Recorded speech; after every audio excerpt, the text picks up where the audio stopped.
Hi ಎಲ್ರಿಗೂ ನಮಸ್ಕಾರ. ನನ್ನ ಚಾನಲ್ಗೆ ಸ್ವಾಗತ.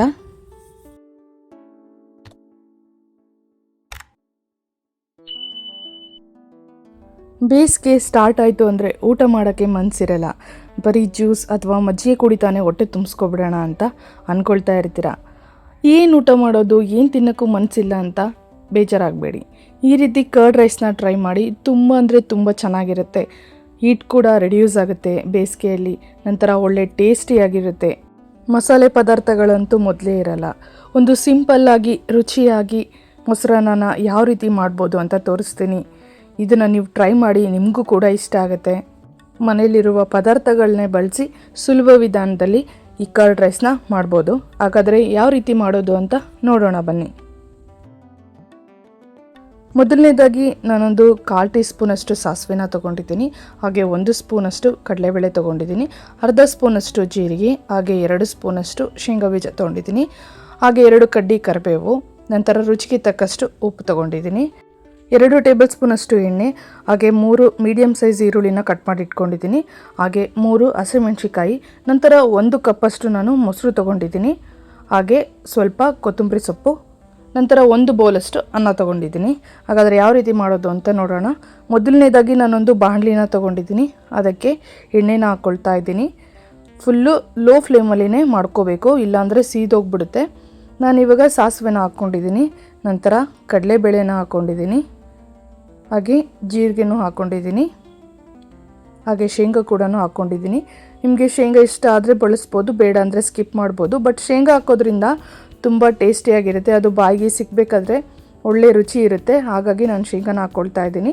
ಇದಿಷ್ಟು ಲೋ ಫ್ಲೇಮಲ್ಲಿನೇ ಫ್ರೈ ಮಾಡ್ಕೋಬೇಕು, ಇಲ್ಲಾಂದರೆ ಬೇಗ ಸೀದೋಗ್ಬಿಡುತ್ತೆ. ಹಾಗಾಗಿ ನಾನು ಲೋ ಫ್ಲೇಮಲ್ಲಿನೇ ಮಾಡ್ಕೊಳ್ತಾ ಇದ್ದೀನಿ. ಈಗ ಇದಿಷ್ಟು ನಾನು ಚೆನ್ನಾಗಿ ಈ ರೀತಿ ಮಿಕ್ಸ್ ಮಾಡ್ತಾ ಇದ್ದೀನಿ. ನೋಡಿ, ಯಾವುದೇ ಥರ ಬೇರೆ ಪದಾರ್ಥಗಳಿಲ್ಲ, ಏನಿಲ್ಲ. ಮನೇಲಿರುವಂತಹ ಸುಲಭ ಪದಾರ್ಥಗಳನ್ನೇ ಬಳಸಿ ನಾವು ಈ ರೀತಿ ರುಚಿಯಾಗಿ ಮಾಡ್ಕೋಬೋದು. ರಾತ್ರಿ ಅನ್ನ ಏನಾದರೂ ಉಳಿದಿತ್ತು ಅಂದರೆ ಅದರಲ್ಲಿ ಕೂಡ ಈ ರೀತಿ ಕರ್ಡ್ ರೈಸ್ ಮಾಡ್ಬೋದು, ಅಥವಾ ಬಿಸಿಯಾಗಿಯೇ ಅನ್ನ ಮಾಡಿಕೊಂಡು ಕೂಡ ಈ ರೀತಿ ಕರ್ಡ್ ರೈಸ್ನ ಮಾಡ್ಬೋದು. ಬೇಸಿಗೆಯಲ್ಲಿ ಏನು ತಿನ್ನೋಕ್ಕೂ ಮನಸ್ಸಿರಲ್ಲ. ಹಾಗಾಗಿ ಈ ರೀತಿ ಕರ್ಡ್ ರೈಸ್ನ ಮಾಡಿ, ದೇಹಕ್ಕೂ ಕೂಡ ತುಂಬ ತಂಪಾಗಿರುತ್ತೆ. ನೋಡಿ, ಎಲ್ಲ ಚೆನ್ನಾಗಿ ಫ್ರೈ ಆಗಿದೆ. ಇವಾಗ ಇದಕ್ಕೆ ನಾನು ಕರಿಬೇವು ಹಾಕ್ಕೊಳ್ತಾ ಇದ್ದೀನಿ. ಇದನ್ನು ಕೂಡ ಚೆನ್ನಾಗಿ ಫ್ರೈ ಮಾಡ್ತಾ ಇದ್ದೀನಿ. ಈಗ ಹಸಿಮೆಣ್ಸಿಕಾಯಿ ಹಾಕ್ಕೊಳ್ತಾ ಇದ್ದೀನಿ. ಹಸಿಮೆಣ್ಸಿಕಾಯಿ ಈ ರೀತಿ ಮೊದಲೇ ಹಾಕೋದ್ರಿಂದ ಖಾರ ಅನಿಸಲ್ಲ. ಇದು ಸ್ವಲ್ಪ ಚೆನ್ನಾಗಿ ಫ್ರೈ ಆಗಬೇಕು. ಹಸಿಮೆಣ್ಸಿಕಾಯಿ ನೀಟಾಗಿ ಬಾಡಿದಷ್ಟು ರುಚಿ ಕೂಡ ಚೆನ್ನಾಗಿರುತ್ತೆ. ಹಾಗಾಗಿ ಇದನ್ನು ಕೂಡ ಲೋ ಫ್ಲೇಮಲ್ಲಿ ಇಟ್ಕೊಂಡಿನೇ ಫ್ರೈ ಮಾಡ್ಕೋಬೇಕು. 2 ರಿಂದ 3 ನಿಮಿಷದಷ್ಟಕ್ಕೆ ಚೆನ್ನಾಗಿ ನೋಡಿ ಈ ರೀತಿ ಫ್ರೈ ಆಗಿದೆ. ಇವಾಗ ಇದಕ್ಕೆ ನಾನು ಸಣ್ಣದಾಗಿ ಕಟ್ ಮಾಡಿ ಇಟ್ಕೊಂಡಿರೋಂಥ ಈರುಳ್ಳಿನ ಹಾಕ್ಕೊಳ್ತಾ ಇದ್ದೀನಿ. ಈರುಳ್ಳಿ ಕೂಡ ಚೆನ್ನಾಗಿ ಫ್ರೈ ಆಗಬೇಕು, ಅಂದರೆ ಡೀಪ್ ಫ್ರೈ ಬೇಡ, ಸ್ವಲ್ಪ ಮೀಡಿಯಮಾಗಿ ಫ್ರೈ ಆಯಿತು ಅಂದರೆ ಸಾಕು. ಯಾಕೆಂದರೆ ಈರುಳ್ಳಿ ಬಾಯಿಗೆ ಸಿಗುವಾಗ ಕೂಡ ಒಳ್ಳೆ ಟೇಸ್ಟ್ ಇರುತ್ತೆ. ಡೀಪ್ ಫ್ರೈ ಆದರೆ ಆ ಟೇಸ್ಟ್ ಗೊತ್ತಾಗಲ್ಲ. ಹಾಗಾಗಿ ಮೀಡಿಯಮ್ ಫ್ರೈ ಮಾಡಿಕೊಂಡ್ರೆ ಸಾಕು. ಈಗ ಇದಕ್ಕೆ ನಾನು ಉಪ್ಪನ್ನ ಹಾಕ್ಕೊಳ್ತಾ ಇದ್ದೀನಿ. ಉಪ್ಪನ್ನ ಹಾಕೋದ್ರಿಂದ ಈರುಳ್ಳಿ ಕೂಡ ಬೇಗ ಫ್ರೈ ಆಗುತ್ತೆ. ಹಾಗಾಗಿ ನಾನು ಈ ರೀತಿ ಒಗ್ಗರಣೆಗೆ ಉಪ್ಪನ್ನ ಬಳಸ್ತಾ ಇದ್ದೀನಿ. ಈಗ ಇದಿಷ್ಟು ನಾನು ಚೆನ್ನಾಗಿ ಮಿಕ್ಸ್ ಮಾಡ್ತಾ ಇದ್ದೀನಿ. ಮೀಡಿಯಮ್ ಫ್ಲೇಮಲ್ಲಿ ಇಟ್ಕೊಂಡು ಫ್ರೈ ಮಾಡ್ಕೊಳ್ಳಿ, ಬೇಗ ಫ್ರೈ ಆಗುತ್ತೆ. ಡೀಪ್ ಫ್ರೈ ಏನು ಬೇಡ, ಮೀಡಿಯಮ್ ಫ್ರೈ ಆದರೆ ಸಾಕು.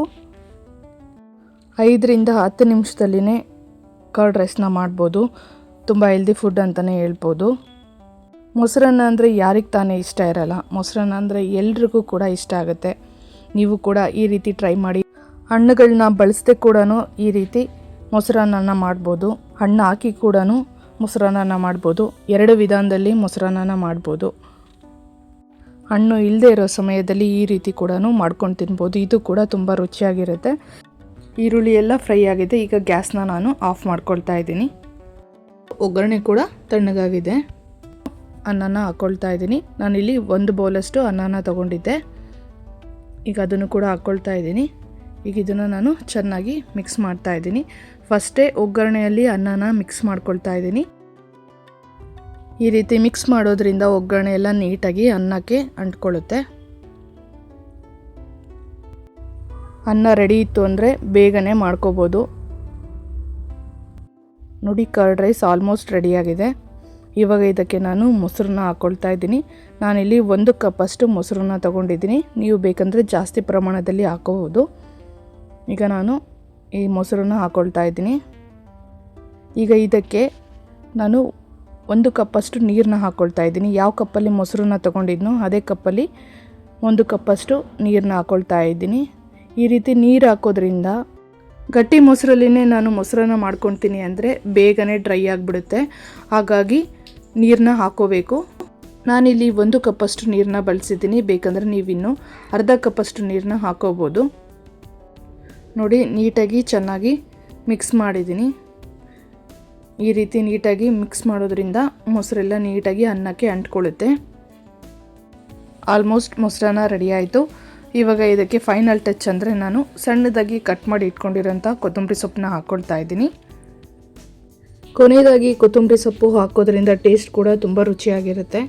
ಹಾಗಾಗಿ ಕೊನೆಯದಾಗಿ ಹಾಕ್ತಾ ಇದ್ದೀನಿ. ಈಗ ಇದಿಷ್ಟು ನಾನು ಮಿಕ್ಸ್ನ ಮಾಡ್ಕೊಳ್ತಾ ಇದ್ದೀನಿ. ಸುಲಭವಾದ ವಿಧಾನದಲ್ಲಿ ಯಾವ ರೀತಿ ಮೊಸರನ್ನ ಮಾಡ್ಬೋದು ಅಂತ ತೋರಿಸಿದ್ದೀನಿ. ಮನೇಲಿರುವಂತಹ ಪದಾರ್ಥಗಳನ್ನೇ ಬಳಸಿ ಈ ರೀತಿ ಮೊಸರನ್ನ ಮಾಡಿ ತುಂಬ ಚೆನ್ನಾಗಿರುತ್ತೆ. ಎಲ್ರಿಗೂ ಕೂಡ ಇಷ್ಟ ಆಗುತ್ತೆ. ನೀವು ಕೂಡ ಟ್ರೈ ಮಾಡಿ. ಈ ವಿಡಿಯೋ ನಿಮಗೆ ಇಷ್ಟ ಆದರೆ ಲೈಕ್ ಮಾಡಿ, ಕಮೆಂಟ್ ಮಾಡಿ, ಶೇರ್ ಮಾಡಿ, ಹಾಗೆ ತಪ್ಪದೆ ಸಬ್ಸ್ಕ್ರೈಬ್ ಮಾಡಿ. ಪಕ್ಕದಲ್ಲಿರೋ ಬೆಲ್ ಐಕನ್ನ ಕ್ಲಿಕ್ ಮಾಡಿ. ನನ್ನ ಕುಕ್ಕಿಂಗ್ ವಿಡಿಯೋನ ಅಪ್ಲೋಡ್ ಮಾಡಿದಾಗ ಫಸ್ಟ್ ನೋಟಿಫಿಕೇಷನ್ ನಿಮಗೆ ಬರುತ್ತೆ. ಇದೇ ರೀತಿಯಾಗಿ ಸಪೋರ್ಟ್ ಮಾಡ್ತಾ ಇರಿ. ನನ್ನ ಚಾನಲ್ನಲ್ಲಿ ಸುಲಭವಾಗಿ ಮಾಡುವಂತಹ ರೆಸಿಪಿಗಳನ್ನ ಅಪ್ಲೋಡ್ ಮಾಡ್ತಾ ಇರ್ತೀನಿ. ಹಾಗೆ ತುಂಬ ಟೇಸ್ಟಿಯಾಗೂ ಕೂಡ ಯಾವ ರೀತಿ ಮಾಡ್ಬೋದು ಅಂತಲೂ ವೀಡಿಯೋಸ್ನ ಅಪ್ಲೋಡ್ ಮಾಡ್ತಾ ಇರ್ತೀನಿ. ಹಾಗಾಗಿ ನನ್ನ ಚಾನಲ್ಗೆ ಸಪೋರ್ಟ್ ಮಾಡ್ತಾ ಇರಿ. ಹಾಗಾದರೆ ನೆಕ್ಸ್ಟ್ ರೆಸಿಪಿಯೊಂದಿಗೆ ನೆಕ್ಸ್ಟ್ ವಿಡಿಯೋದಲ್ಲಿ ಸಿಗ್ತೀನಿ. Thank you.